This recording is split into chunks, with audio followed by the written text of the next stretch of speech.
watch sports, but Yeah. But yeah, Sportsmaster was her dad. Sportsmaster sounds like a brand parallel to like Bauer. Or like Adidas or something. Like, or Adidas, Like, or Puma. Yeah. So, I mean, here, season 1, we find out that Artemis. So first, I think Green Lantern introduced her as his quote-unquote niece. Mm-hmm. Yes. Right? Green Arrow. Yeah. Yeah. But no, it was not right. It was Artemis's sister is actually one of the villains, which is Cheshire. Which I remember as the cat that smiles in Alice in Wonderland. Yeah, I know. You know what? I didn't actually read any Cheshire stuff in comic books. Me either. So I don't remember her through there. But I do remember, yes, Alice in the Wonderland. The one with the creepy smile, right? Creepy smile. Same idea with the kabuki mask. That's the one. And their dad is Sportsmaster. And apparently their mom is the Huntress. Mm-hmm. I didn't know that, but that's pretty cool. That is so odd. Yeah. I thought Huntress was more like a bat. I thought her and Batman had a situation going on. I think, yeah. Well, Batman has a situation going on with everybody. Yeah. We have a lot of slutty superheroes, eh? You know what? The men get around, actually. They really do. In all comics. Spider-Man gets around. He gets good stuff going. Yeah. And then you've got, well, no, that's a whole new different universe. But, no, you know what? Clark is not that much of a slut. I think he's a one-woman gal. Oh, no, you know what? He got Lana at first. I think there's a Betty somewhere in there. Veronica and Betty? No? Sorry, no. wrong show. Take that. And then Cheshire is apparently married to Red Arrow. I actually liked them. They were great as a couple. Makes sense, right? They're such good like that episode where they have the baby and they're infiltrating this fortress. Yeah. And it's like, oh great, you woke up the baby, and she's like laughing when they punch people. And like, I'm afraid she's gonna end up like you. And it's like they're just weirdos together. I mean, it works, right? Good parents. And Superboy and Megan, of course, they become a couple. I think we mentioned that already. Yeah. But I think they were keeping it from the team season 1. Yeah, because I think Wally kind of did have a crush on her, so she wanted to be respectful and then hide it for a bit. Right. But then it didn't last. They actually broke up a bit in season 2. Oh, right. And then she was with Garth, I think his name is. Right. And then, not Garth, the other guy. The other Aqua dude, I forgot his name. Aqua dude? Yeah, he can We're not Aquasis guys. I know you're different. But yeah, dude number 2. Aqua dude number 2 looks kind of like a fish dude. She was with him for a bit. Oh gosh, that's driving me insane because I know I know the name too, but no, I totally know who you mean.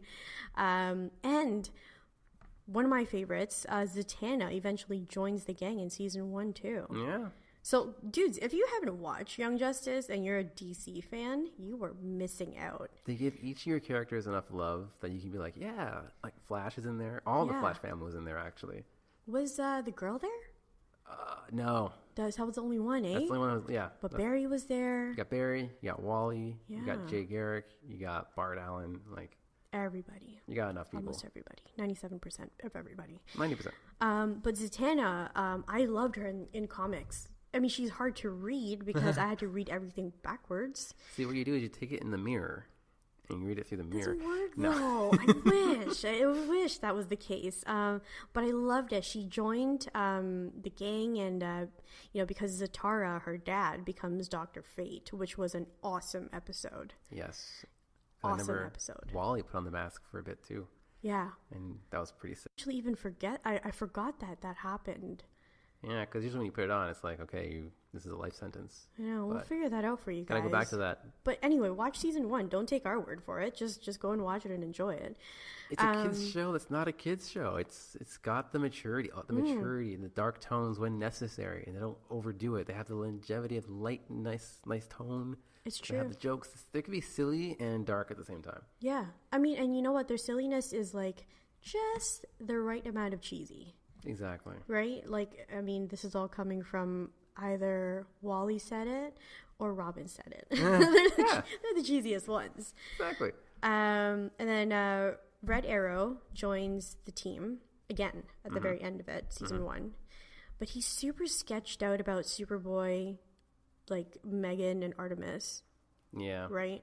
I think Red Arrow finds out something about himself very huge. He finds out that he was a clone the whole time. And how many clones? Two clones. Yeah, I know. So I think he has to change his name to Arsenal instead. Right. Because he's like, you know what?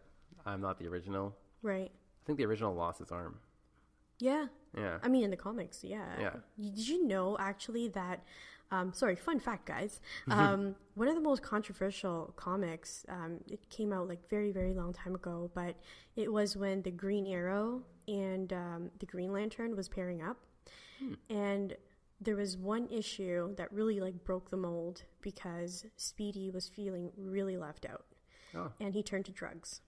I remember that now. Yes. Yeah, man. Like, I have the cover of it, and I should have brought it today. I didn't even think about that, but it's a heartbreaking, you know, like, cover because, like, you literally see, like, the surprise in Green Arrow's face, and it's just like, Roy, what the hell are you doing? Yeah. Like, how could you be this stupid? And then for Roy to be like, because you ignored me, you know, I'm like, saddest storyline ever. They still talk about that in the Teen Titan comics now, or the Titans comics. Oh, really? Yeah, that's still a theme.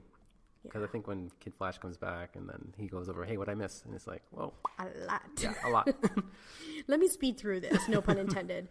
And I remember one of the big kind of villainous things that happened was the Starotech. A little thing that was like, I remember that like being attached to their body somehow. Yeah. That was interesting tech. I mean, mind control is always... It's one hell of a drug. it's one hell of a trip. Yeah. I like the villains in this series. The Light was the main villain in season 1. Yep.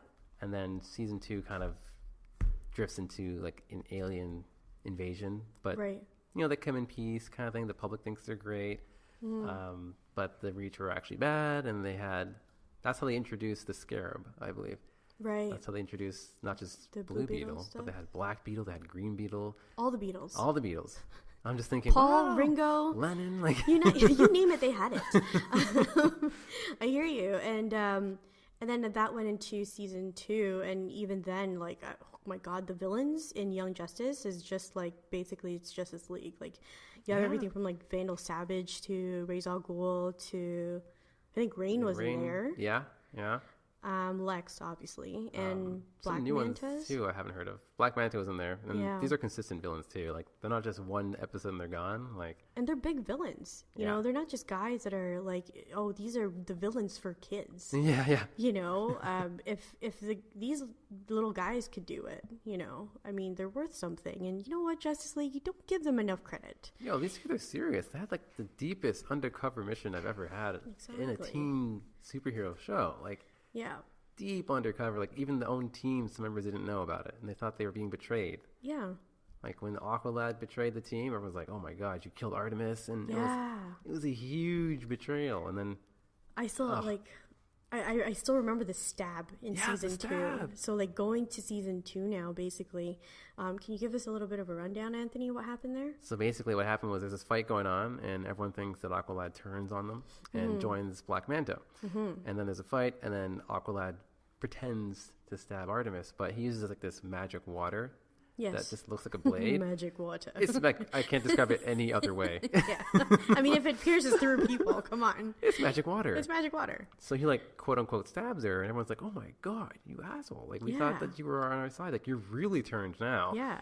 So like from season 1, and then you could do this to us and look us in the face. Yeah. Yeah, I know. And Aqualad has the best poker face on the team. For sure. He has like this...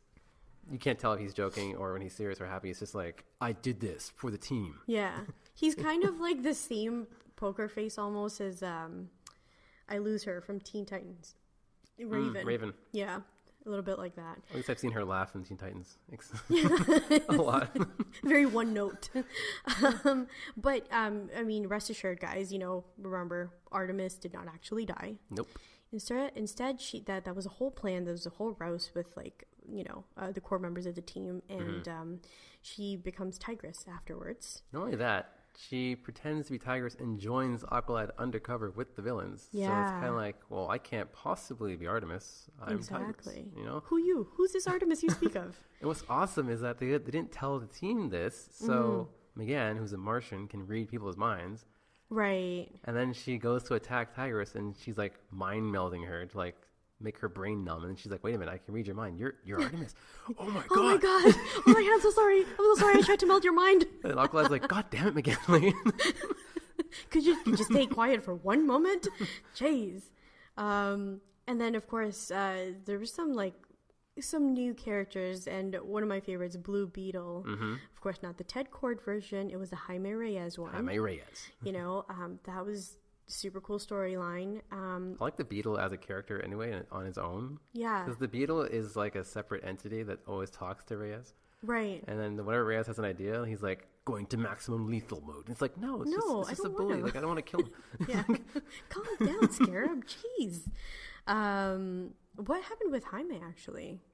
So he was part of a group of kids that were kidnapped, or he wanted to save a bunch of kids that were kidnapped, and he had to go into this other side mission to rescue them. And I think he became good friends with Bart Allen, and they both went to save these kids. But I don't think he had a good past, mostly. Right. It wasn't like a family that was out to help him like everyone else did. So yeah, gotcha. And Deathstroke was in season 2, right? Yes, he is.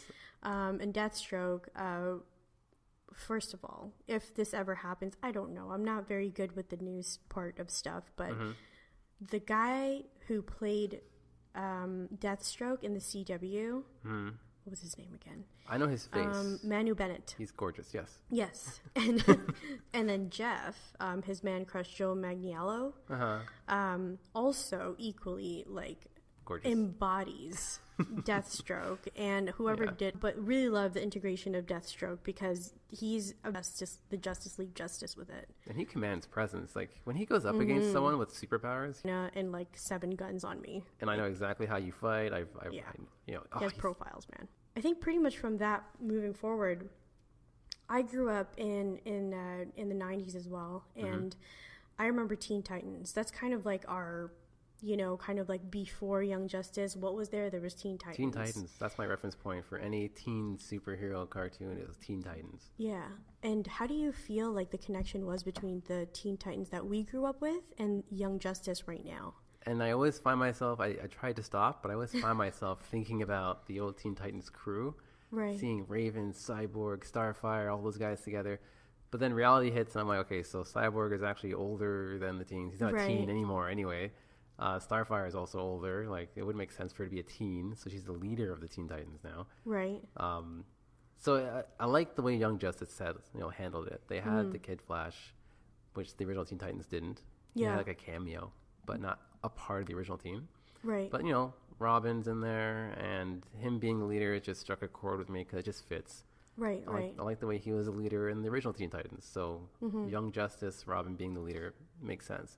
What about storyline wise? Did you think that, for me, of course, Young Justice, because also watching it in my early 20s, I would say, it was kind of like, this is a lot. I don't know. To me, I like it better because at that time I was watching it. I was mature enough to put connections together and appreciate that story. Yeah. But then I went back actually and watched a little bit of Teen Titans after that, and I was like, not feeling. Still great, but because you moved on from the kiddie cartoons, it just didn't feel right anymore. I think Teen Titans, the original, came out when I was in that mood for what I was seeing. It was like a single story episode kind of thing, and lots of fillers over an arcing overall plot involving Slade and Robin. Right. But in between, there's fillers of them going to getting pizza, or, the controller, I forgot his name, the master controller. He basically controls you with his TV remote. Oh, and he can put you in TV shows or whatever. So they had filler episodes, but there was an overarching huge plot. But you're right, there's a lot more feeling and emotion. And man, when Tara came in, for sure, that was just Beast Boy emotion all over the place. Just you didn't know he had it in him until that. I still ship Raven and Beast Boy though. Oh, for sure, 100%. With this new Titans thing happening in the DC world, whatever streaming universe, I'm interested, to see how that kind of plays out. We'll see. I think we talked about it a little bit in SDCC, in the SDCC podcast, but sometimes I'm okay that some things take a turn because you want to refresh storylines and all that kind of stuff. But for example, if they were ever to make like Young Justice, and then the Artemis and Kid Flash thing never happened, I'd be like, oh, the essence is kind of gone with that. Yeah, you need that. But it's pretty important. It's very important to me. Yeah. I think Young Justice, plot-wise, compared to